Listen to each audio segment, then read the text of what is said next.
உங்கள் யாவரையும் சந்திப்பதிலே நான் கர்த்தருக்குள் மிகுந்த மகிழ்ச்சி அடைகின்றேன்.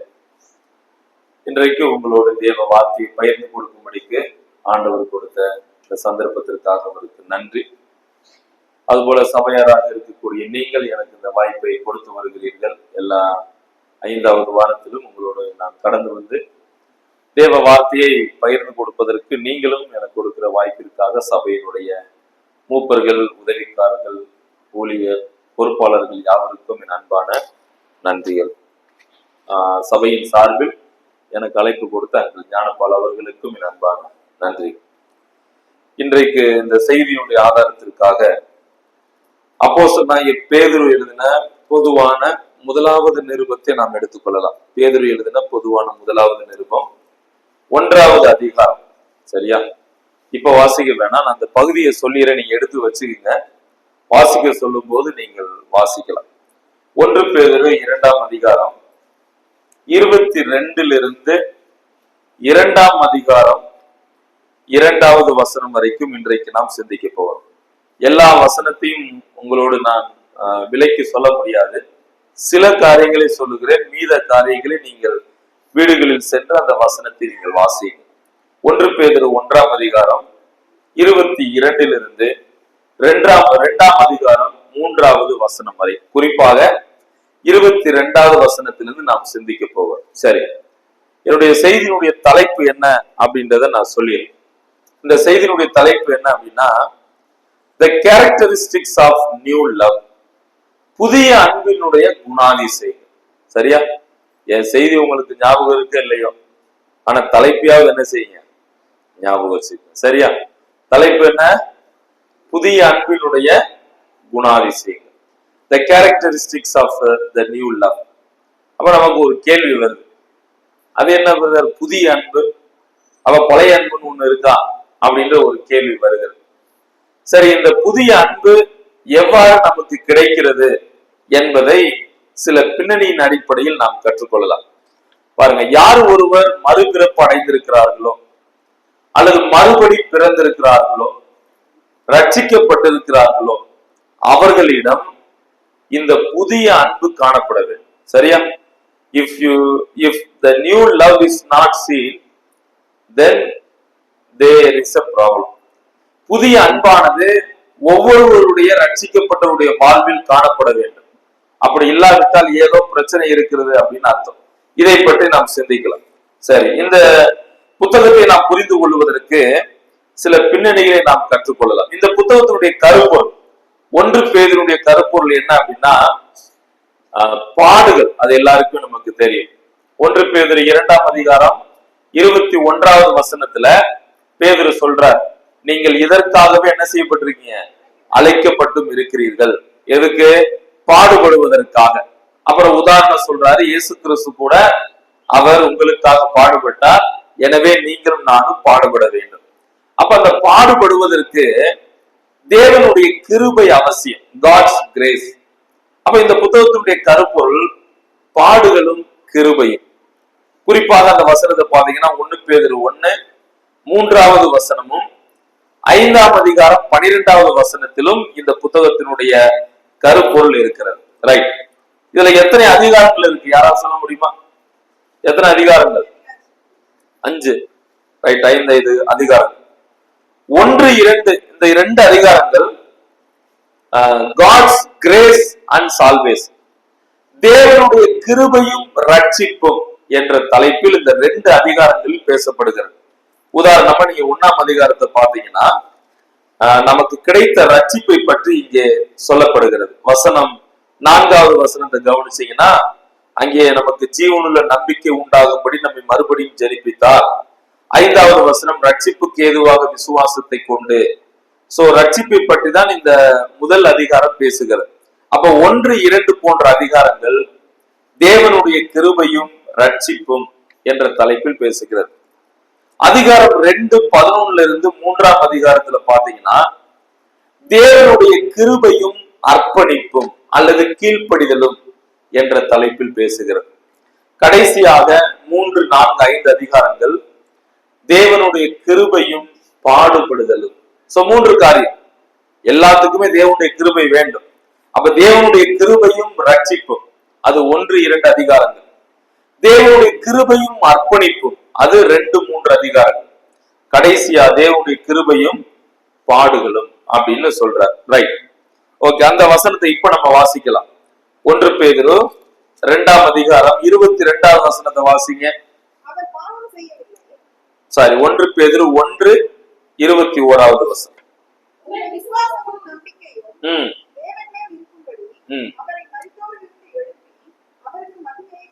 சரி, அடுத்த வசனம். ஆகையால் நீங்கள் மாயமற்ற சகோதர சிநேகம் உள்ளவர்களாகும்படி ஆவியினாலே சத்தியத்திற்கு கீழ்ப்படிந்து உங்கள் ஆத்துமாக்களை சுத்தமாக்கி கொண்டவர்களாய் இருக்கிறபடியால் சுத்த இருதயத்தோட ஒருவரில் ஒருவர் ஊக்கமாய் அன்பு கூறுங்கள். இந்த வசனத்தில் இருந்துதான் நாம் சிந்திக்க போகிறோம். செய்தியினுடைய தலைப்பு என்ன? புதிய அன்பினுடைய குணாதிசயம். ரைட், அதை அப்படியே நீங்க ஞாபகத்துல வச்சுக்கோங்க. அதுக்கு அடுத்து வரக்கூடிய வசனத்தை நம்ம படிச்சோம் அப்படின்னா, நாம் தேவனுடைய குடும்பத்தில் பிறந்திருக்கிறோம், மறுபடி நாம் ஜெனிப்பிக்கப்பட்டிருக்கோம். 23வது வசனம் படிங்க. 23.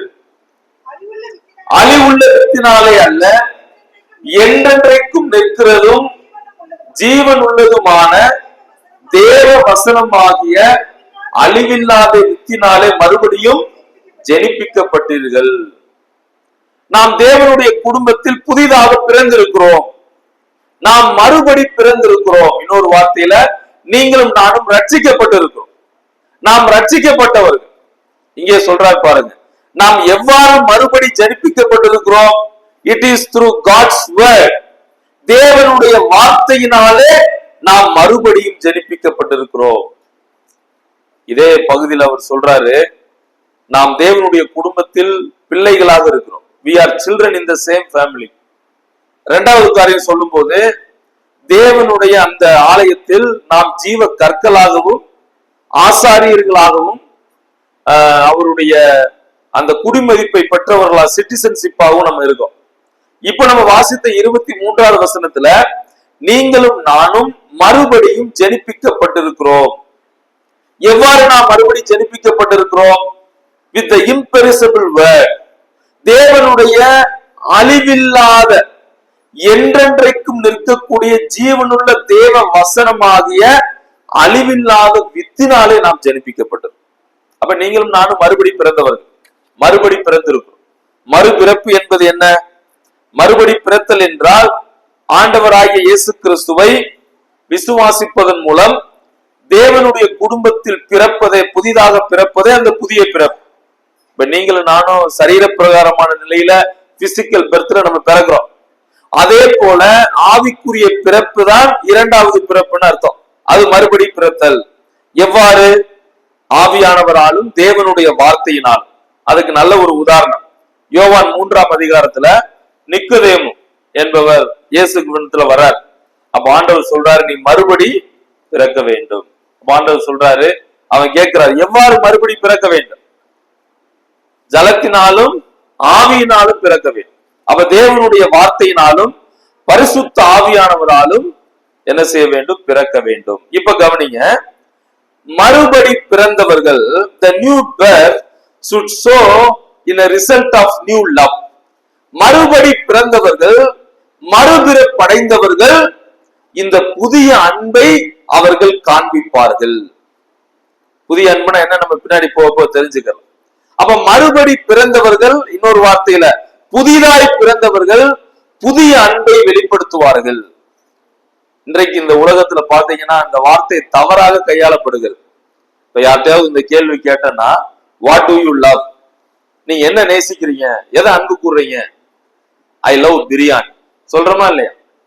ஐ love KFC, I love pizza, இதெல்லாம் நான் அன்பு கூற நேசிக்கிறேன் அப்படின்னு சொல்றோம். ஆனால் வேத வசனம் அந்த அடிப்படையில் சொல்லப்படவில்லை.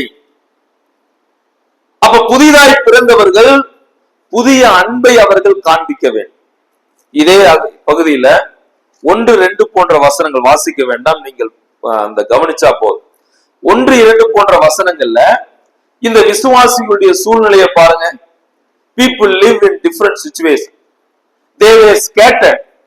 அவர்கள் சிதறடிக்கப்பட்ட நிலைமையில் இருந்தார்கள். 1வது வசனம், பல தேசங்களில் அவர்கள் சிதறடிக்கப்பட்டிருந்தார்கள். இந்த விசுவாசிகளுடைய வாழ்வு அப்படித்தான்.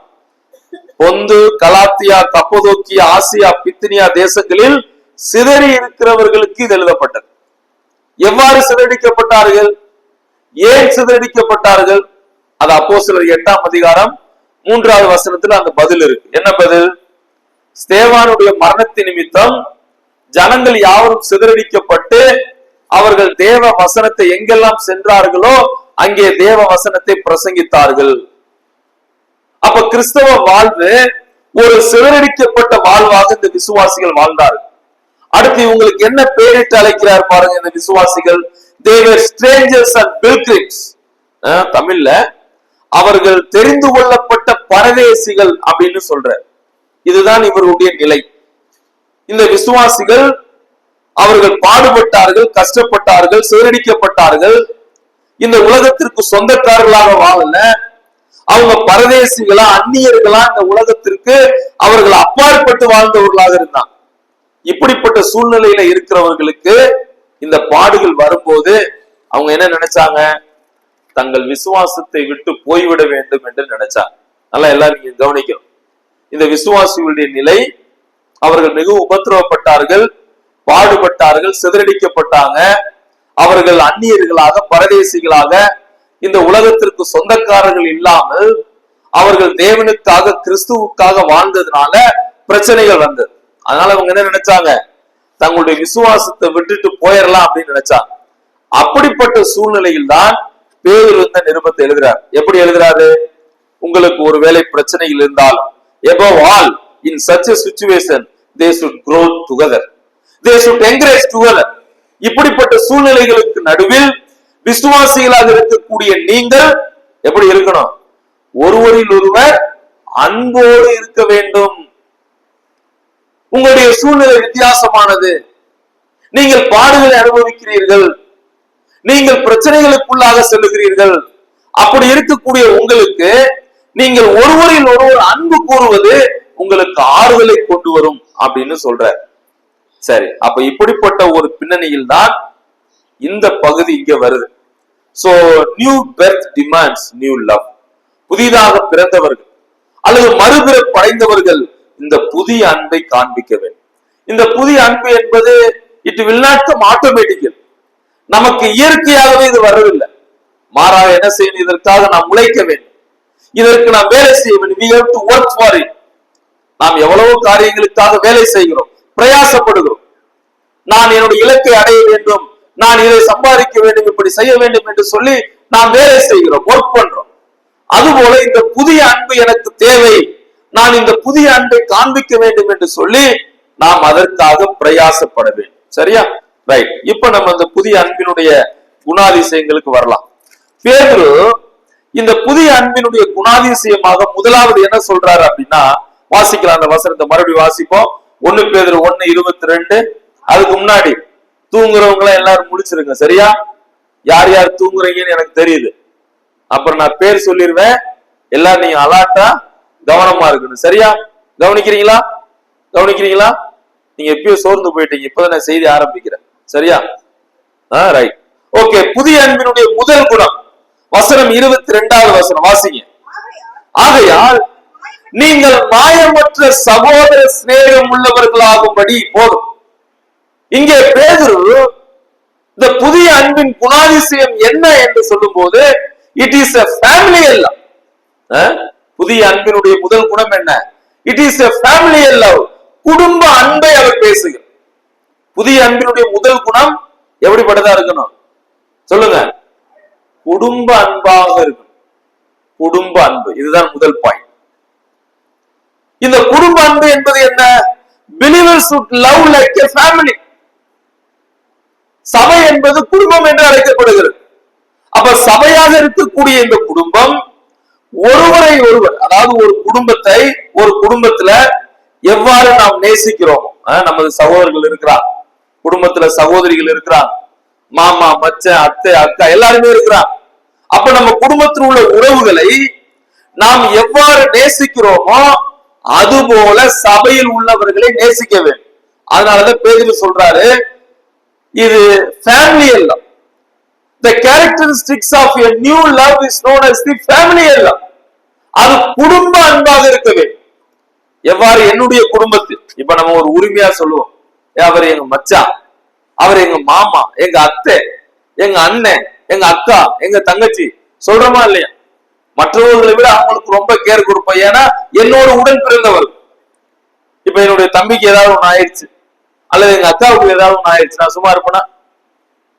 இப்ப மற்றவங்களுக்கு வேற ஏதாவது ஆனா என்ன செய்வேன், யாரோ அப்படின்னு போயிரு. இப்ப நம்ம முன்னாடி போறோம், ஏதாவது ஒருத்தர் விழுந்துட்டாரு, யாருன்னே தெரியாது, நம்ம ஏதாவது கேர் பண்ணுவோமா? சே பாவம் அப்படின்னு சொல்லிட்டு போயிருவோம். இதே போல என் தம்பியோ எங்க அக்காவோ என்னுடைய உறவினரோ அப்படி முன்னாடி கிடக்கும்போது பார்த்தா என்ன செய்வேன்? நான் மாதிரில போவனா? போக மாட்டேன். அப்ப பேதுரு சொல்லுகிறார், இந்த புதிய அன்பினுடைய முதல் குணம் எப்படிப்பட்டதாக இருக்க வேண்டும் என்று கேட்டால், அது குடும்ப அன்பாக இருக்க வேண்டும். It should be on family love. இங்கே அன்பை பற்றி 2 வார்த்தைகளை பேதுரு பேசுறார். என்ன பேசுகிறார்? ஒன் இஸ் பிலியோ, பிலப்போ, பிலியோ அப்படின்னு சொல்றார். இன்னொன்னு அகாபே. பிலியோ அப்படின்னா என்ன? சகோதர அன்பு, சகோதர சகோதரிகளுக்கு இடையே உள்ள அன்பு. அகாபே என்றால் என்ன? அது தெய்வீக அன்பு. அப்ப நீங்களும் நானும் இருக்கக்கூடிய சபை என்ற குடும்பத்தில் இந்த 2 அன்பை நாம் பரிமாறிக்கொள்ள வேண்டும். நாம் ஏன் சகோதர அன்பை காண்பிக்க வேண்டும்? ஏனென்றால் நாம் எல்லோரும் ஒரே குடும்பத்தில் சகோதர சகோதரிகளாக இருக்கிறோம். We have to share the filial love because we all are brothers and sisters in Christ. கிறிஸ்துவுக்குள் நீங்களும் நானும் சகோதர சகோதரிகளாக இருக்கும். எனவே நாம் இந்த அன்பை காண்பிக்க வேண்டும். We should show agape love, divine love. நீங்களும் நானும் தெய்வீக அன்பை காண்பிக்க வேண்டும். ஏனென்றால் நாம் தேவனுக்கு உரியவர்கள். We belong to God. அப்ப அந்த குடும்பத்தில் 2 அன்புமே அது காணப்பட வேண்டும். ஒன்று சகோதர அன்பு, இரண்டாவது தேவன் காண்பித்த அன்பு. யோவான் 21ஆம் அதிகாரத்துல பேதுருவிட்ட கேள்வி கேட்டார் இயேசு கிறிஸ்து. என்ன கேட்டார்? பேதுருவே, இவைகளில் நீ என்னை நேசிக்கிறாயா? எல்லாரையும் விட நீ அதிகமா என்னை நேசிக்கிறையா? அப்ப பேதுரு என்ன சொன்னாரு? ஆமா. சோ ஆண்டவர் எத்தனை முறை கேட்டாரு? 3 முறை கேட்கிறார். அதுல இருந்து நமக்கு தெரியுது, ஆண்டவராய் இயேசு கிறிஸ்து தெய்வீக அன்பை எதிர்பார்க்கிறார். பாருங்க, தெய்வீக அன்பு, தேவனுடைய அன்பு எப்போதும் கொடுக்கும். சரியா? எதையுமே எதிர்பார்க்காது, எடுக்காது. அதைத்தான் ஆண்டவர் பேதுருவிடம் கேட்டார். ஆனால் பேதுரு அதை கொடுக்க மனதில்லை. அதனால கடைசியில மனம் கசந்து அழுகிறத பார்க்கும். அப்ப நீங்களும் நானும் இந்த புதிய அன்பின் முதல் குணாதிசயமான குடும்ப அன்பை நாம் சபைகளில் நாம் காண்பிக்க வேண்டும். அதைத்தான் அந்த வசனத்துல சொல்றார், நீங்கள் மாயமற்ற சகோதர சிநேகத்தை காண்பிக்கும். அந்த அன்புக்கு மாயம் இல்லை. ஏனென்றால் ஒரு குடும்பத்தில் இருக்கக்கூடிய சகோதர சகோதரிகள்கிட்ட நம்ம மாயமா அன்பு கூறுவோமா? அப்படி நம்ம செய்ய மாட்டோம். தெய்வீக அன்பை நாம் காண்பிக்க வேண்டும். மாயமற்ற சகோதர சிநேகத்தை நாம் காண்பிக்க வேண்டும். ஏனென்றால் நாம் எல்லோரும் அவருடைய பிள்ளைகளாக, அவருடைய சகோதர சகோதரிகளாக இருக்கிறோம். தேவனுடைய அகாப்பே அன்பை நாம் காண்பிக்க வேண்டும். ஏனென்றால் அவர் நமக்கு அந்த அன்பை காண்பித்தார். We belong to God. நாம் அவருக்கு உரியவர். மார்க் எழுதின சுவிசேஷம் 3ஆவது அதிகாரம் 33ல இருந்து 35ல இயேசுட்ட சில பேர் பேச வராங்க. வாசிப்போமா? மார்க் 3:33ல இருந்து 35 வாசிங்க. நல்லா கவனிங்க. ஆண்டவர் கேட்கிறார், சொல்றாங்க, ஏசப்பா, உங்களுடைய சகோதரி, உங்களுடைய உறவினர்கள் எல்லாம் வெளியில் நிக்கிறாங்க. அப்ப இயேசு கேட்கிறாரு, வாசிங்க. என் தாயார் யார்? என் சகோதரர் யார்?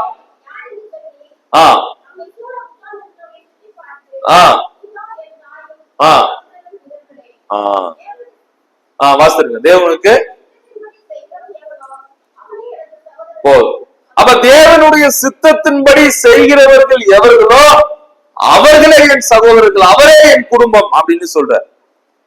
அப்ப இயேசு கிறிஸ்து தன் குடும்பத்தை காட்டிலும் ஆவிக்குரிய குடும்பம், அதற்கு முக்கியத்துவம் கொடுக்கிறார். அப்படின்னா என்ன அர்த்தம்? யார் ஒருவர் அவருடைய சித்தத்தின்படி செய்கிறார்களோ அவர்களே என் சகோதரிகளும் என் சகோதரருமாக இருக்கிறார்கள். So Jesus speaks about the spiritual family more than the physical family. நம்முடைய சரீர பிரகாரமான குடும்பத்தை காட்டிலும் அவர் ஆவிக்குரிய குடும்பத்திற்கு முக்கியத்துவம் கொடுக்கிறார்.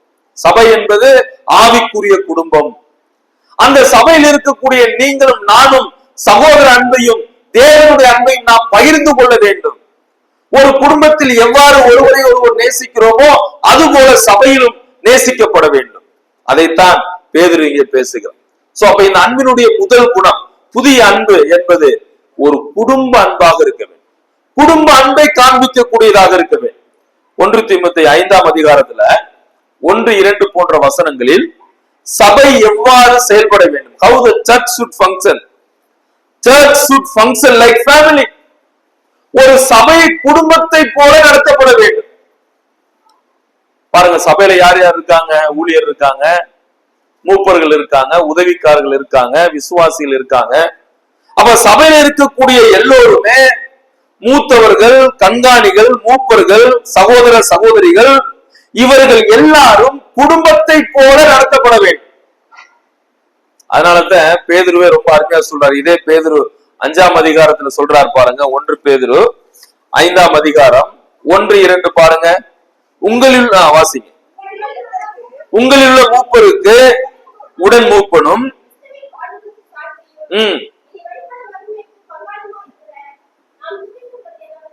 நான் புத்தி சொல்லுகிறது என்னவென்றால், வசனம் 2, தேவனுடைய மந்தியை நீங்கள் மேய்த்து கட்டாயமாயல்ல மனப்பூர்வமாயும் அவலட்சமான ஆதாயத்திற்காக அல்ல, உற்சாக மனதோடும் மந்தைக்கு மாதிரிகளாக கண்காணிப்பு செய்யப்பட வேண்டும். இதே தீமோத்தேயுவிலே நீங்க பாத்தீங்கன்னா இதே வார்த்தையை சொல்றார். அப்ப ஒரு சபை என்பது ஒரு குடும்பத்தை போல நடத்தப்பட வேண்டும். குடும்பத்தில் யார், அதாவது எந்தெந்த நபர்கள் இருக்கிறார்களோ அவர்களுடைய வேலைகள் என்னவோ அதுபோல சபையிலும் செய்யப்பட வேண்டும். அப்ப இன்றைக்கு என்னுடைய குடும்பத்துல ஒருவேளை என் தாய் சுகவீனமா இருப்பார்கள் என்றால் நான் என்ன செய்வேன்? நான் அவர்களுக்கு உதவி செய்ய முயற்சி செய்வேன். ஒருவேளை நான் ஒரு தீர்மானம் எடுக்கிறேன். அப்ப தீர்மானம் எடுப்பதற்கு நானா எடுக்க முடியாது. என்னுடைய குடும்பத்தில் உள்ளவங்க நான் கேட்கணும், நான் கலந்து ஆலோசிக்கணும். சோ அதுபோல சபை ஒரு குடும்பமாக இருப்பதால் அந்த குடும்ப அன்பு சபையில் காணப்பட வேண்டும். இயேசு கிறிஸ்து கூட அதற்குத்தான் அவர் முக்கியத்துவம் கொடுக்கிறார். அப்ப முதலாவது இந்த புதிய அன்பினுடைய குணாதிசயம் என்பது it is a family love. குடும்ப அன்பை காண்பிக்க வேண்டும். இரண்டாவது இந்த புதிய அன்பினுடைய குணாதிசயம் என்ன அப்படின்னா, believers love should be divine love. விசுவாசிகளுடைய அன்பு அது தெய்வீக அன்பாக இருக்க வேண்டும். இது இரண்டாவது குணமாக சொல்லுகிறார். ஒண்ணு குடும்ப அன்பு, இரண்டாவது தெய்வீக அன்பு, டிவைன் லவ். பாருங்க, believers should love like God loved you. தேவன் எவ்வாறு உங்களையும் என்னையும் நேசித்தாரோ அவ்வாறு நாம் நேசிக்க வேண்டும். தேவனுடைய அன்பு எப்படிப்பட்டது? It is a sacrificial love. அது தியாகத்தினுடைய ஒரு அன்பு. அதற்கு நிபந்தனை கிடையாது. Unconditional love. இவ்வளவுதான், நான் இவ்வளவுதான் நேசிப்பேன் அப்படின்னு கிடையாது. ஆண்டவராய் இயேசு கிறிஸ்து உங்களையும் என்னையும் உலகத்தில் உள்ளவர்களையும் எந்த அளவுக்கு நேசித்தார்? தன் ஜீவனை கொடுக்கும் அளவுக்கு அவர் நேசித்தார். அதிலே நிபந்தனை இல்லை. எனவே பேதுரு சொல்லுகிறார், you also should have divine love. நீங்களும் நானும் அந்த தெய்வீக அன்பை கொண்டிருக்க வேண்டும். அந்த தெய்வீக அன்பு மிக மிக முக்கியமானது. So brotherly love and divine love, it should go together. Then that is known as the new love. இப்ப கவனிங்க. அப்ப சகோதர அன்பும் தெய்வீக அன்பும் இணைந்து செல்லும் போதுதான் அது புதிய அன்பாக மாறுகிறது. அப்ப இந்த தேவன் நமக்கு நம்மீது காண்பித்த அன்பு அதற்கு நிபந்தனை இல்லை. அது எதிராளிகளை மன்னிக்கும். We have to forgive even our enemies. நம்முடைய எதிராளிகளை கூட நாம் மன்னிக்க வேண்டும். பாருங்க, இயேசு கிறிஸ்து சிலுவையில தொங்கும் போது அவர் என்ன சொல்லி ஜெபித்தார்? முதலாவது வார்த்தை என்ன சொன்னாரு? பிதாவே, இவர்களை மன்னி, தாங்கள் செய்கிறது இன்னதென்று அறியாது. பாருங்க, இயேசு கிறிஸ்து எவ்வளவு பெரிய எதிரியை கூட அவர் மன்னித்தார். தன்னை சிலுவையில் அடிக்கிறாங்க, காரணமே இல்லை. ஏன் இப்படி அடிச்சாங்கன்னு அவங்களுக்கு தெரியல. காரணம் இல்லாத காயம். அடிக்கிறாங்க. இருந்தாலும் இயேசு கிறிஸ்து அவர்களை கூட என்ன செய்கிறார்? மன்னிக்க. அப்ப இந்த தெய்வீக அன்பானது ஒருவரை ஒருவர் மன்னிக்கும். சரியா? ரைட். மூன்றாவது அன்புக்கு நம்ம போயிருவோம். Believers love should be sincere love. வசனத்தை மறுபடியும் வாசிப்போம். 1 பேதுரு 1ஆம் அதிகாரத்துக்கு வந்துருங்க. 22 படிங்க.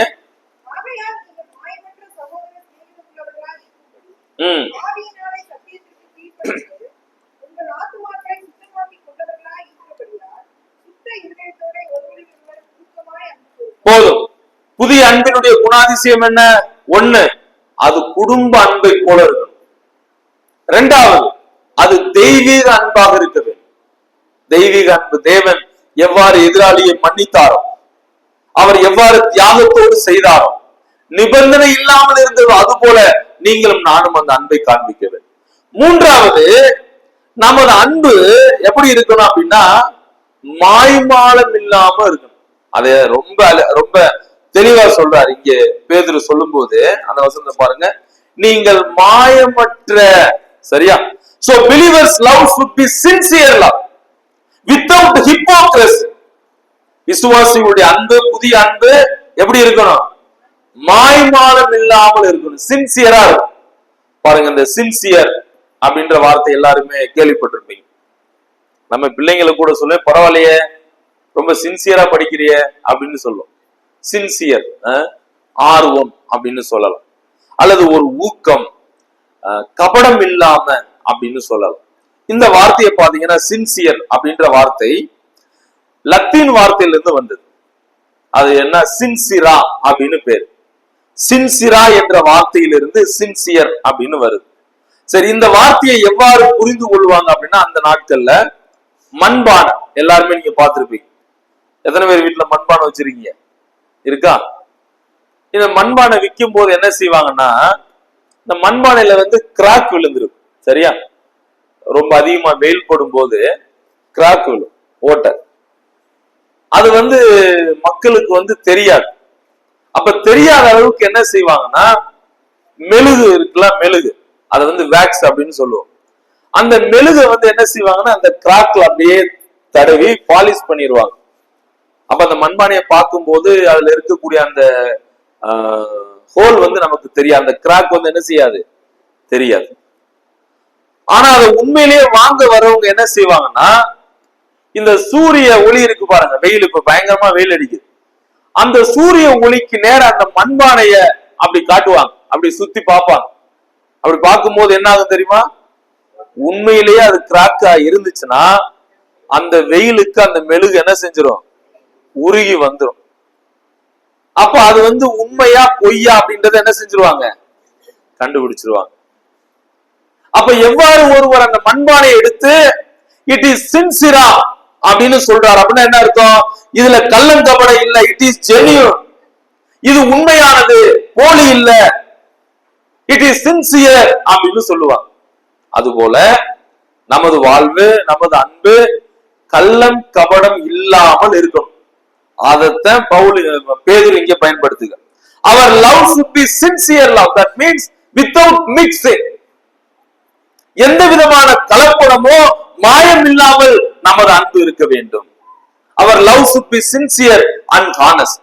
வசனம் 22ல பாருங்க, அந்த அன்பு எவ்வாறு நமக்கு வருது? that love should come from our heart. நமது இருதயத்திலிருந்து அந்த அன்பு வர வேண்டும். It is not from the lips, it is not from the hypocritical love, rather it should come from our heart. நம்முடைய இருதயத்திலிருந்து இந்த அன்பு என்ன செய்ய வேண்டும்? வர வேண்டும். அந்த வசனத்தை கவனிச்சீங்களா? சுத்த இருதயத்தோட அப்படின்னு வாசிக்கும். அப்ப இந்த புதிய அன்பினுடைய 3வது குணம் எப்படிப்பட்ட அன்பு? சின்சியர் லவ், கபடம் இல்லாத அன்பாக இருக்கு. 4வது, மறுபடியும் அதே வசனத்துல அதற்கான பதில் இருக்கு. Believers love should be clean love. விசுவாசிகளுடைய அன்பு எப்படிப்பட்டதா இருக்கணும்? சுத்தமுள்ள அன்பாக இருக்க வேண்டும். இன்றைக்கு பாருங்க, நான் முன்னாடியே நான் சொன்னேன், இந்த அன்பு தவறா பயன்படுத்தப்படுது. ஒருவரை ஒருவர் நேசிக்கிறோம் அப்படின்னு சொல்லுவோம். ஆனா அந்த அன்பை எப்படி காண்பிக்கிறாங்க? இன்னைக்கு ஜனங்கள் எல்லாரும் பாத்தீங்கன்னா ரொம்ப கரெக்டா இருக்கிறாங்க. அவங்க ஜாலியா போறாங்க, கூட்டமா போவாங்க, ஸ்மோக் பண்ணுவாங்க, தண்ணி அடிப்பாங்க, தே டான்ஸ். சோ எல்லாமே பண்றாங்க. கேட்டா நாங்க அன்பா இருக்கிறோம் அப்படின்னு சொல்லுவாங்க. அது இல்ல, வேதம் சொல்லுகிறது நமது அன்பு சுத்த அன்பாக இருக்க வேண்டும். God expects us to show the clean love. That means with pure heart. சுத்த இருதயம் நமக்கு தேவை. அப்போதுதான் இந்த சுத்த அன்பு நமக்கு வரும். கடைசியாக சொல்லி நான் நிறைவு செய்ய விரும்புகிறேன். அதே வசனத்துல 22வது வசனத்துல மறுபடியும் வாசித்துருவோம். ஆகையால் நீங்கள் மாயமற்ற சகோதர சிநேகம் உள்ளவர்களாகும்படி ஆவியினாலே சத்தியத்திற்கு கீழ்ப்படிந்து உங்களை ஆத்துமாக்களை சுத்தமாக்கி கொண்டவர்களாய் இருக்கிறபடியால் சுத்த இருதயத்தோட believers love should be fervent love. விசுவாசிகளுடைய அன்பு எப்படிப்பட்ட அன்பா இருக்கணுமா? ஊக்கமான அன்பா இருக்கும். எப்படி இருக்கணும்? ஊக்கமான அன்பு. சகோதரர்கள் எல்லாம் ரொம்ப கவலையா பாக்குறீங்களே என்னையா? அவனுடைய செய்தி புரியலன்னு அர்த்தம். புரியுது, சரியா? புரியுது இல்ல? ரொம்ப டீப்பா யோசிக்க ஆரம்பிச்சிட்டாங்க. ஓ, இப்படிலாம் நம்ம அன்பு கூறணுமா? ஆமா, பைபிள் அப்படிதான் சொல்லுது. ஓகே, கடைசியாக இந்த புதிய அன்பினுடைய 5வது குணம் ஊக்கமாய் அன்பு கூற வேண்டும். Believers love should be fervent love. இந்த fervent அப்படின்ற வார்த்தையை பாத்தீங்கன்னா இது ஒரு அத்லெட்டிக் வேர்ட். இந்த ஓட்டப்பந்தயம், தடகள வீரர்கள் இந்த வார்த்தையை பயன்படுத்துவாங்க. அதுல பாத்தீங்கன்னா இந்த fervent அப்படின்னா striving with all one's energy அப்படின்னு அர்த்தம். இப்ப உதாரணமா நான் பேசுறேன்னு வைங்க, என்னால எந்த அளவிற்கு கத்த முடியுமோ அல்லது என்னால எந்த அளவிற்கு இழுக்க முடியுமோ, சவுண்டு கொடுக்க முடியுமோ, அந்த அளவிற்கு என்னைத்தானே மாற்றிக்கொள்வது. அதுக்கு பேர் தான் ஃபெர்வென்ட்னு அர்த்தம். இந்த வார்த்தையை அப்போஸ்தலர் 12:5 பயன்படுத்தப்படுது. வாசிங்க அப்போஸ்தலர் 12:5, அப்போஸ்தலர் 12:5. அப்படியே பேதுரு சிறைச்சாலையிலே காக்கப்பட்டிருக்கையில் சபையார் அவனுக்காக ஊக்கத்தோட, நீங்க ஆங்கில பைபிள்ல பாத்தீங்கன்னா they prayed fervently அப்படின்னு இருக்கு. அவர்கள் ஊக்கமாய் உற்சாகத்தோடு அவர்கள் பேதுருவுக்காக ஜெபித்தார். அப்படின்னா என்ன அர்த்தம்? stretching muscles how much you can. உங்களால் எவ்வளவுக்கு எவ்வளவு போக முடியுமோ, எவ்வளவுக்கு எவ்வளவு உங்களால் இழுக்க முடியுமோ அந்த அளவிற்கு இழுப்பதுன்னு அர்த்தம். அப்ப நமது அன்பு it should be fervent love. சரியா? இப்ப உதாரணம் பாருங்க, ஒலிம்பிக் போட்டியில கலந்துக்கிறாங்கன்னு வைங்க, அல்லது ஏதோ ஒரு ஓட்டப்பந்தயமோ ஒரு கபடியோ ஒரு கிரிக்கெட்டோ விளையாட போறாங்கன்னா அவங்க என்ன செய்வாங்க? அவங்க நல்லா எக்ஸசைஸ் பண்ணுவாங்க. பாத்திருக்கீங்களா? உடல் நல்ல திடகார்த்தமா வைப்பாங்க. எவ்வளவுக்கு எவ்வளவு தங்களை மேம்படுத்திக் கொள்ள முடியுமோ அல்லது எவ்வளவுக்கு எவ்வளவு தங்களது உடலை சரி செய்ய முடியுமோ அவங்க என்ன செய்வாங்க? அந்த குறிப்பிட்ட திறமையை ரொம்ப அதிகமா வளர்த்துக்குவாங்க. They will stretch themselves. அவர்கள் தங்களை தாங்களே இழுத்துக் கொள்வார்கள், அவர்கள் மேம்படுத்திக் கொள்வார்கள். சோ அதுபோல இந்த அன்பானது எப்படிப்பட்டதாக இருக்க வேண்டும்? அது எவ்வளவுக்கு எவ்வளவு மற்றவர்களுக்காக நாம் இறங்கி போக முடியுமோ அதுவாக இருக்க வேண்டும். இயேசு கிறிஸ்து கெத்செமனேல கூட ஜெபிக்கும் போது கூட இதே வார்த்தை என்ன? அவர் வியாகுலத்தோடு ஊக்கத்தோடு அவர் ஜெபித்தார்.